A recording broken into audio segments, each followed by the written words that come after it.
Hello, and welcome to a video lecture for Mr. Mosier's U.S. History class. Today's video lecture is our first video lecture on World War I. This topic today is on the causes of World War I.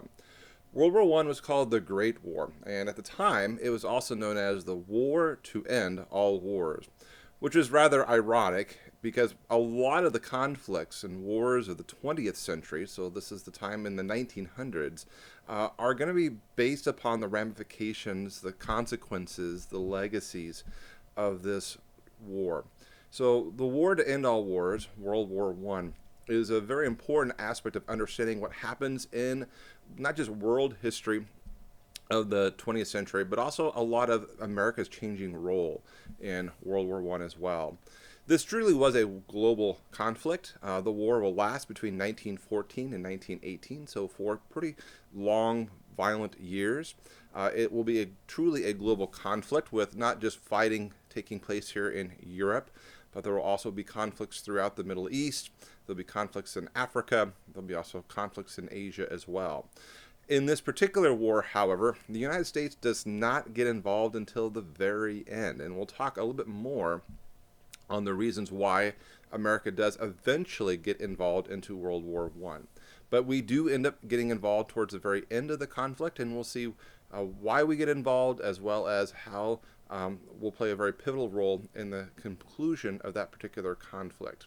I want to introduce you to my great-great-uncle. This is Frank Vanskyver. I think it's always kind of important when we talk about historical events, if there's a family connection, to always try to connect to our past. And this is a ancestor of mine who served in the U.S. Army during World War I, and he actually dies on October 13th, 1918. He suffered a bullet wound into the stomach and the abdomen regions when he was leading a battle along the boundaries between France and Germany, and he died from his wounds. He will have his body brought back to the United States and is buried where I grew up. And so for my own family history, Frank Vanskyver is very important to my family legacy. We remember him. I remember growing up as a child on Memorial Day when we remember those fallen soldiers, going by his gravesite and seeing the little American flag on his plaque that he served as a soldier here in World War I. When we think about the causes of World War I, there's an acronym that we like to use, and it's MANIA. And it's the letters A-M-A-N-I-A. And we use this acronym to help us better understand why the globe will explode into this worldwide conflict. And so the purpose of today's lesson is to kind of look at these 5 different elements that lead to this particular conflict. The first one is the assassination. So one of the important aspects that brings about the start of World War I is the assassination of Archduke Franz Ferdinand. The Archduke Franz Ferdinand was the heir apparent, the up-and-coming leader of the Austria-Hungarian Empire. While he was in a place called Sarajevo, which is currently in the modern state of Serbia, but at the time it was controlled by the Austrian-Hungarian government. He was there on a goodwill tour to kind of expect the Austro-Hungarian control over this territory. He was there also with his newly married wife, Sophia.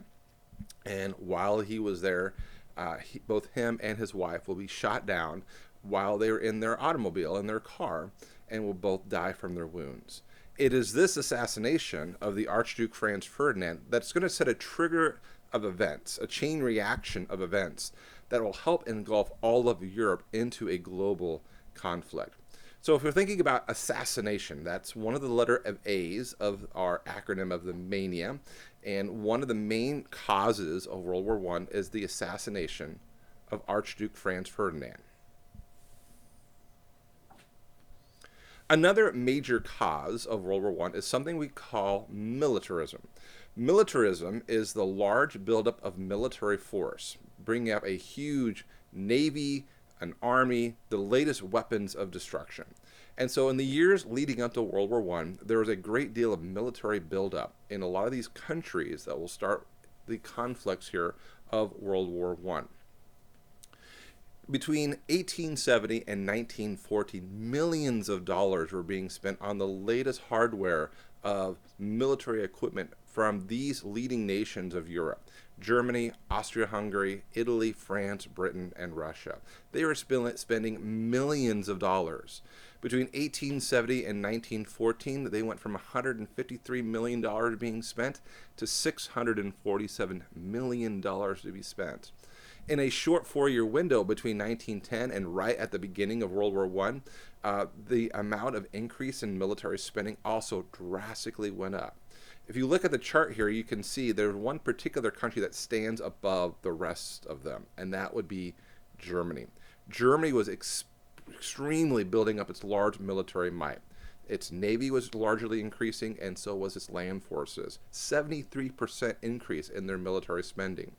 There's kind of a general belief by many of these nations in Europe that wars could be good and beneficial in the long run for countries, that the more abilities of these countries that have large armaments would mean that they could be able to settle these disputes between their neighbors and benefit in terms of prestige or even territory. So in the lead up to World War I, massive military spending was going on. And in large part because these countries have these huge stockpiles of weapons, they'll be very willing to use them when the war begins to break out. So for a lot of historians, militarism is kind of seen as one of the causes of World War I because these countries, Italy, France, Russia, Great Britain, Germany, and Austria, were stockpiling massive weapons. And Germany was leading the pack, which is going to lead it to another one of our causes as well. These new weapons of war are going to be horrific on the battlefield. As we'll learn about this trench warfare in a later episode, we'll learn how the death just increases dramatically from these weapons. This is really a major modern warfare, and the casualties are going to be horrific during World War I. What turns a conflict between two small countries at the beginning of this conflict of World War I into a large global conflict is because of alliances. So alliances refers to this tangled network of competing alliances that turn this really small conflict between two countries into a much larger war involving many, many nations. If you remember the assassination of the Archduke Franz Ferdinand, he was the heir apparent, the future leader of the Austro-Hungarian Empire. And Austria and Hungary blamed Serbia for this violence, even though Serbia was not directly tied into it. It was a terrorist group that was pro-Serbian, that was looking for Serbian independence of Sarajevo. Austria-Hungary still blamed Serbia for this assassination. So really it should have been just a conflict between Austria and Serbia. What brought all these other countries involved? Well, that was through all these alliances, as we'll see here in these next slides. Throughout Europe, alliances were being formed. You had two major alliances created. You had the Triple Alliance, which you see these countries here in red, between Germany, Austria-Hungary, and Italy. This Triple Alliance, it was largely done because of these common national, ethnic German ancestry, especially with Austria and Germany. Italy just kind of gets added on as the third country of this Triple Alliance. And then you have Great Britain, France, and Russia forming something called the Triple Entente. The Triple Entente is this alliance that really was created out of concern and fear of Germany and Austria. This large military mobilization, this militarism, building up of military weapons in Germany and Austria, had Russia and France a little bit concerned of the intentions of Germany's leader. And so this Triple Entente alliance was formed, and really as a way to kind of counterweight this growing threat they saw with this German war machine. These alliances basically form the sides of World War I. The Triple Alliance creates what becomes eventually the Central Powers, minus Italy. Italy ends up joining the other side, Allies, partway through the war.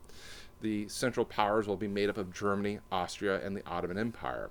The Allied powers will be Great Britain, France, Russia, and Italy, and Greece, Serbia, and Romania will also kind of round up the major players of the Allied powers that will compete against each other in World War II. This conflict should have just been between two nations, but because of fear of Germany's large military buildup, these alliances were kind of created. And when one country began threatening another nation, their allies sort of stepped in. It's like you have a friend who's getting picked on or getting threatened by somebody. You might jump to their defense. You might help them out. And that's exactly what happens here in World War One. Austria blames Serbia and begins threatening Serbia. Serbia's ally, Russia, who was nationally related to them, they had the same ethnic group, begins to say, wait a minute, Austria, don't be picking on Serbia, and Russia starts threatening Austria. Well, when Russia starts threatening Austria, Austria's ally, Germany, retaliates and says, Russia, you can't threaten my friend Austria. And as Germany threatens Russia, Russia's ally, France, says, well, you can't do that either. And pretty soon France jumps in. And then by the time France jumps in and Germany threatens France, it's now England's turn to be played here as well and join the conflict. So what should have been a very small, relatively small conflict very quickly escalates into a large global war. As the events of the summer and fall of 1914 play out after the assassination of the Archduke Franz Ferdinand, these nations begin to jump in and kick in their alliances. And these alliances very quickly bring in their other allies and their other regions of the globe, and pretty soon we have truly a global war. Imperialism. Imperialism is this idea of countries competing for colonies from around the globe. We've talked about imperialism before when America becomes a global power. We recall from an earlier unit how the United States wanted to become an imperial nation. We helped get Hawaii and Alaska. We go to war with Spain and get Puerto Rico and part of Cuba, the Guantanamo Bay. Imperialism had been going on for centuries, and by the time we get to the 1900s, most of the European powers had massive global empires that stretched around the globe. And the country of Germany was really beginning to feel left out and wanted to maybe use their large buildup of military hardware to start gaining more access to more colonies. Of all the nations in Europe, that was the largest empire was probably Great Britain. The map we see up here, all these regions in red represents areas that were once part of the British Empire. You see this area in pink right here. Well, that's the United States, which used to be part of Great Britain until we won our independence. But you have here Canada, you have here South Africa, you have here Australia, you have India. These are major regions around the globe that was under the control of the British Empire. And many European nations had been expanding globally really since this time of exploration in the 14 and 1500s, and by the time we get to the 1900s, Germany begins to feel like it's their turn now to kind of throw their weight around and gain more colonies around the globe. Africa becomes kind of the hotbed of imperial intrigue, of European powers trying to carve the continent up into their own distinctive colonies. If you've seen the hit movie Marvel, Black Panther movie from Marvel, that's a big theme in that movie. Killmonger, the villain in the movie, talks a lot about how Africa was carved up by these European powers and is hoping that Wakanda, this fictional nation, is going to reclaim this land and go back and take back some of these other regions around the world. So imperialism becomes a major aspect of this kind of competition between these European powers. And it's played out a lot in the Middle East and in Africa as these European powers are kind of carving up the world under their own flag. And Germany begins to think that they should be involved with this as well. The last piece here is nationalism. Nationalism is the strong sense of pride, loyalty, and protectiveness towards your country. You place your country above all other interests and other concerns.